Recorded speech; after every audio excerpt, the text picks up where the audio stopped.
When your happiness constantly depends on someone else's approval, it's really easy to lose yourself.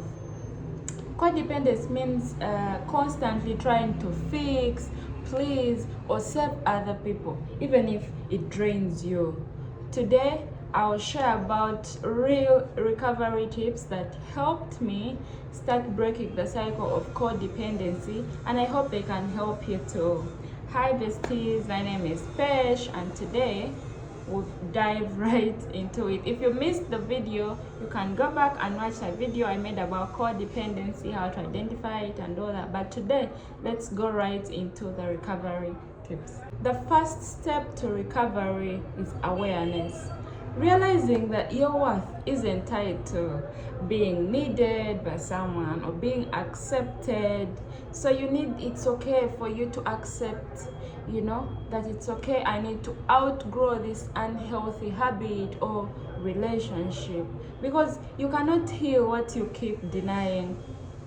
Even when you go to a doctor's room, for example, and they tell you have this condition, your healing will start by acknowledging that yes, this is a problem, so I need to do this, I need to maybe take the medicine, blah blah. That is your initial step to recovery. Acknowledge the problem. It's okay, you're not the only one facing it, you're not the only person, and people have come out of this situation. So you need to acknowledge the problem. Then step number 2 is to reconnect with yourself. You need to ask yourself, who am I when I'm not trying to fix another person? So this will help to remind you about your individuality, about you. What are your hobbies? Who are you? Reconnect with yourself, rediscover, what do I like, what are my hobbies, what do I do in my quiet time? So you start to rebuild your own identity outside this other person's need or whoever you were trying to please in the start.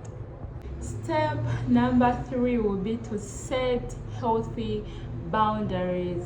Learning to say no is an act of self-respect. It's not selfishness. Actually, learning to say no is going to save you a lot of problems. Most of the problems we face because we couldn't say no, but learning, set those healthy boundaries. It's okay to say no as long as you're trying to protect your personal space, you're trying to protect your emotional space. It's okay to step back from the things that constantly drain you. It's okay to step back from people who take more than they give. And then number 4, you need to stop seeking external validation. You don't need someone's approval to feel worthy. You need to start saying, I'm proud of how I handled this situation. You need to replace that over apologizing with gratitude or clarity, so you don't have to shrink to keep the peace and all that. So all I'm saying is stop seeking external validation. You are the most important person in your life, and you're the most permanent person in your life. So I'm thinking your opinion should be valued more than the external ideas. Step number 5 is to practice self-compassion. Now, codependent people usually blame themselves, or they often feel guilty for, setting these boundaries. But you need to practice self-compassion, accept you made some mistakes in the past, and you need to forgive yourself for the past patterns. And you should know that this healing is going to take time, and the progress isn't always straight. Sometimes you might fall back, but when you fall back, don't give up.